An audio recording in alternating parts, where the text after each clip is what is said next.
Assalamualaikum warahmatullahi wabarakatuh. Teman-teman dimanapun berada, ini yang ditampilkan yaitu slide presentasi yang sudah tempo hari disampaikan mengenai pakan untuk penggemukan ternak.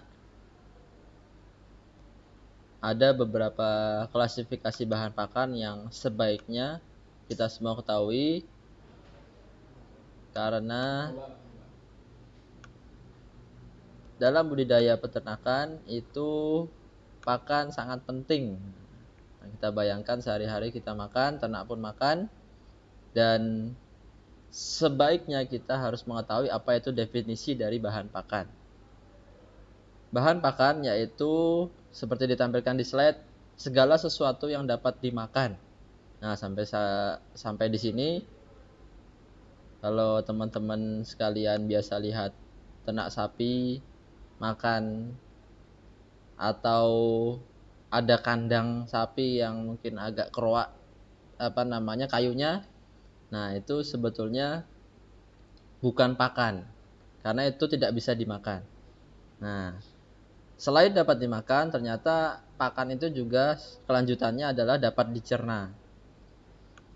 Seringkali juga kita lihat ada ternak yang diumbar, digembalakan di tempat sampah. Nah, kalau kita lihat yang namanya plastik, bisa dimakan, bisa, tetapi apakah bisa dicerna? Nah, ternyata tidak bisa dicerna, sehingga itu bukan termasuk bahan pakan.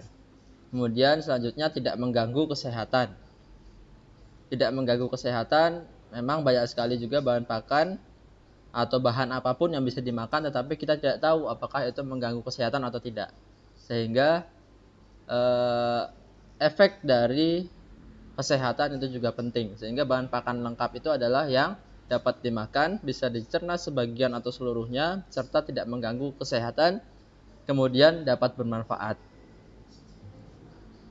Nah, jadi harus lengkap, jangan sampai sepotong-potong, sehingga nantinya tidak sampai ke tujuan dalam pemberian pakan, karena kita tidak memahami apa itu definisi dari bahan pakan. Nah, ternyata kita lihat juga banyak sekali klasifikasi bahan pakan, khususnya ini untuk hewan ruminansia. Ternyata bukan hanya satu sumber, tetapi ada beberapa sumber. Di antaranya adalah sumber serat. Nah, ini teman-teman bisa dapatkan informasi hasil analisanya banyak sekali dari buku ataupun dari internet, apa yang termasuk golongan serat. Kemudian sumber energi, sumber protein, dan juga nanti ada sumber mineral, kemudian sumber vitamin, dan juga feed aditif. Nah, ini menariknya, sumber serat itu teman-teman harus dapatkan dari pakan utama, yaitu rumput atau hijauan. Kemudian sumber protein pun demikian. Kemudian sumber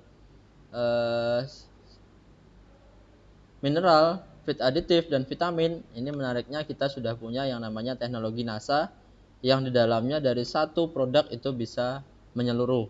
Sumber mineralnya ada tinggi, feed aditif suplemen juga termasuk di dalamnya, apalagi vitamin. Nah, jadi ini sudah sangat lengkap, sudah memenuhi bahan pakan. Tetapi diingat bahwa tetap harus ada yang utama tadi. Ada sumber serat, ada sumber protein, dan sumber energi.